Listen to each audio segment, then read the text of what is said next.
congenital NLDO, and Dr. Rwituja will cover the congenital NLDO. If we miss some period, suppose if we not treat that child till 18 months, the success rate will be very, very low, significantly low. In such cases, what to do? What are the important tips to manage it? And within next, and she will talk. Rwituja, please start. So thank you to Dr. Jayantu for putting me in his instruction course.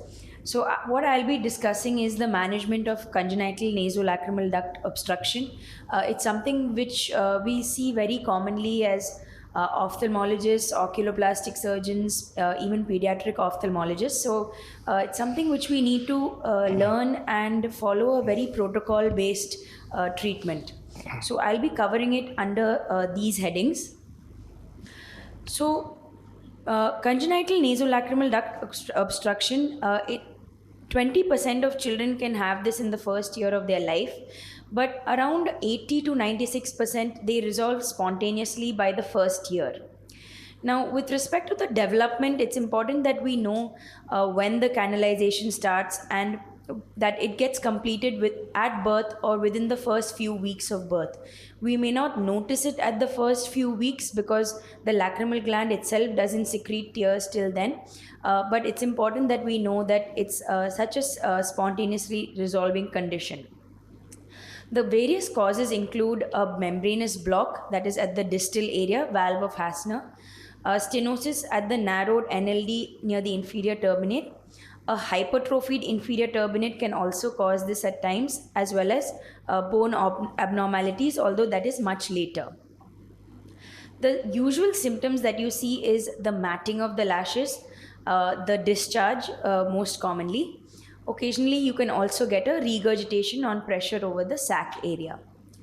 Some of the other causes of epiphora in infants which needs to be ruled out is congenital entropion or epiblepharon, and along with this certain other acute causes like conjunctivitis and foreign body. On examination, the first thing that we would do is, of course, observe the raised tear film height, do a fluorescein dye disappearance test, and then do the Roplas, and if possible a syringing, although syringing would only be possible in the older children who are cooperative in the OPD. On examination, they usually have a dacryocystitis. They may even have a dacryocele as shown here. So it's important that you make sure that there's no other issue, especially in smaller children, of respiratory obstruction, etc., because that would need surgical intervention. With respect to resolution of the obstruction, up to 12 months of age, it can resolve spontaneously. However, after 12 months of age, the chances of it spontaneously resolving decrease very fast. So, the management is conservative or surgical. Now, conservative, we usually do it within the first 1 year. You can even push it up to 18 months. That is the hydrostatic massage, along with topical antibiotics like tobramycin. Now, the teaching is changing from the Krigler massage, that is moving the finger near the medial canthus, moving it from up to down, towards a lacrimal sac compression. So it's important that you educate the parents. So they'll, when they come to the OPD, they'll probably say that I'm doing massage every day. But where are they massaging? So they need to massage exactly in the sac area. They need to spontaneously press the sac properly in order to create that pressure, hydrostatic pressure, which can open up the membranous obstruction. With respect to surgical intervention, the usual age is after 1 year. The first procedure would be probing with irrigation. Now, if the probing doesn't work, then you would do a repeat probing. Later on, you can do an intubation as well. Other options are balloon dilatation, and DCR is around 3.5 to 4 years. So when you do a probing, it's mainly to see if you have a hard stop or soft stop. That is the diagnostic probing. For the therapeutic probing, we usually do it after 6 months of age. But nobody really does it at 6 months of age unless the patient is very, very symptomatic.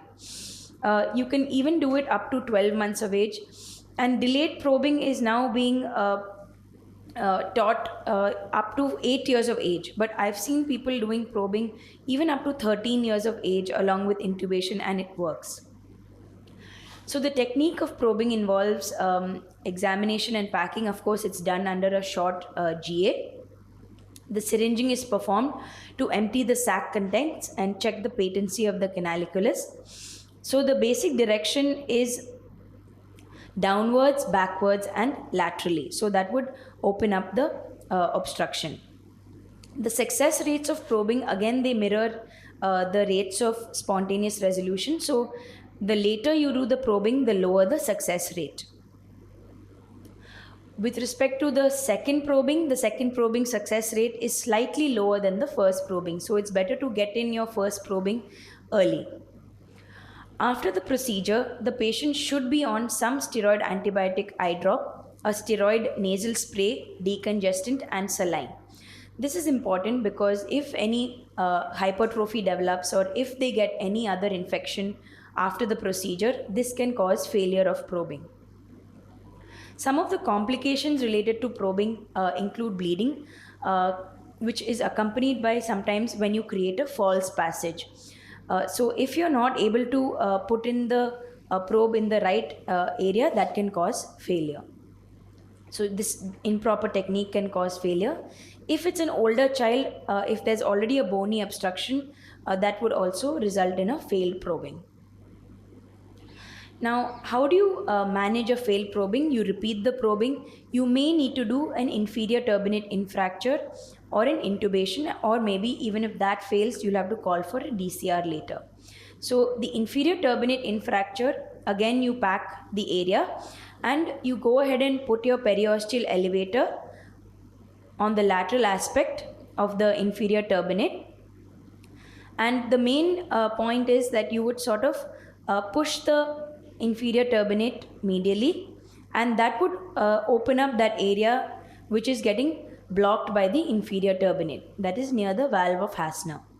So you again you confirm the patency with the syringing.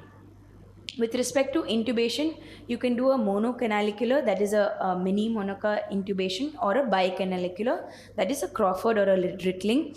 The Rittling would require endoscopic guidance, preferably, to do the intubation.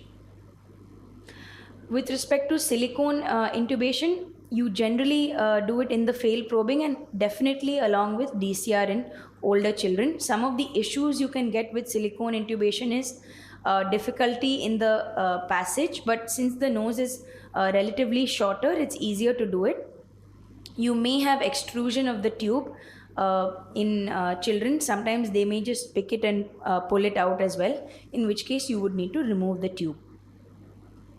Balloon dacryoplasty is another procedure in children which can be tried, wherein you've had a failed probing. So basically there's a balloon around this area of the tube, and this is sort of inflated as it is inside. So it's inflated.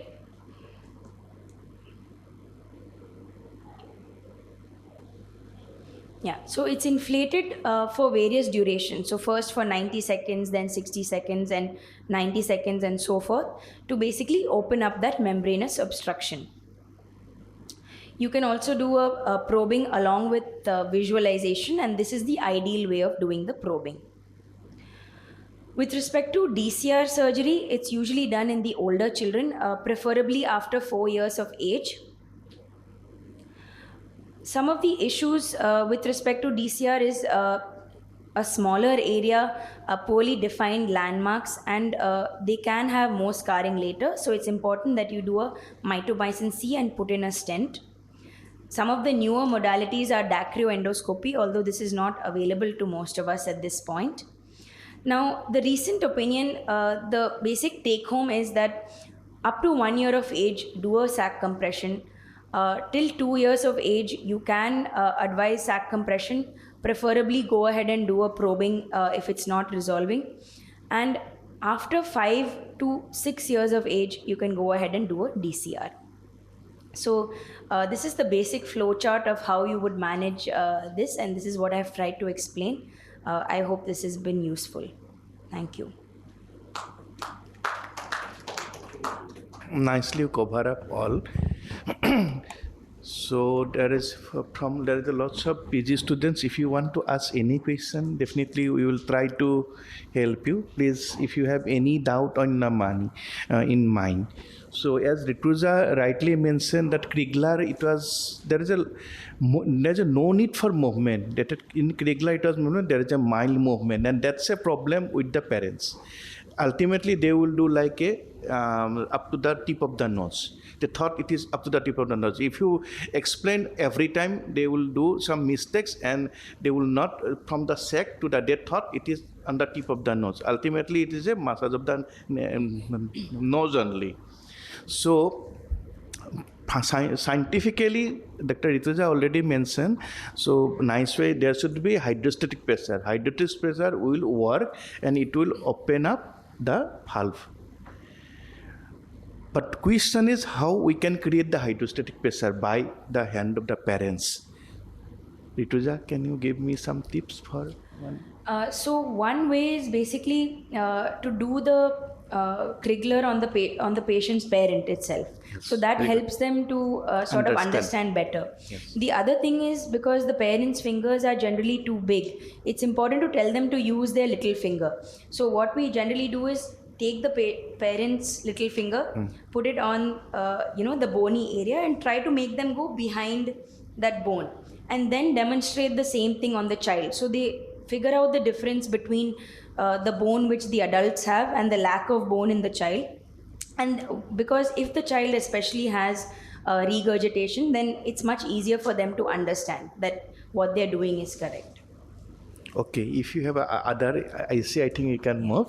This is for other IC. So just I add one point thing. So just always in my patients, I explain to their parents father's eye or mother's eye the location of the punctum.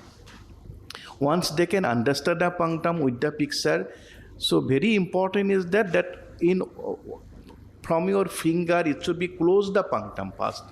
Until unless you close the punctum, both the punctum or common canaliculus, that positive pressure inside is not possible to build up the positive pressure. So I always tell this is your punctal area, or the joining only is at 8 to 9 mm. This is next is canaliculus. With the photograph, if they can understand, then they will press. And most of the parents, what they will do, they will press the sac, and that everything will comes out to the punctum. This is also incorrect method. Initially, you can evacuate little bit, but better you can with the fluid, with the pus, if you can. Then in some of my patients, I treat in a one stroke. It is the term is the pop sound. Pop sound is that if there is a sac is little swell up, just you hold the child's hand in a left hand and just close in your finger first and then press. Then there is a sound. This is a pop sound. Is already mentioned in the book. Once you heard the pop sound, or sometimes there may be mild bleeding from the nose, then I ask the parents to sit outside. Please meet me after 2 hours. Then some parents come with the kid, sir, there is a bleeding, little bleeding from the nose, sir. Then I am very happy. So that means it's valve already ruptured. In my career, there's a 2-3 parents complain there is a bleeding from the nose with one stroke. Then I realized, so this is almost is over. Then I ask, have a cup of tea, please report after 2 hours. This is generally what type of doctor he is. He is asking, there is a bleeding and he is asking after examining for to attend again after 2 hours. And then after 2 hours, then I explain all, then they laughed, oh, is over. Is already treated. So there is no epipoda.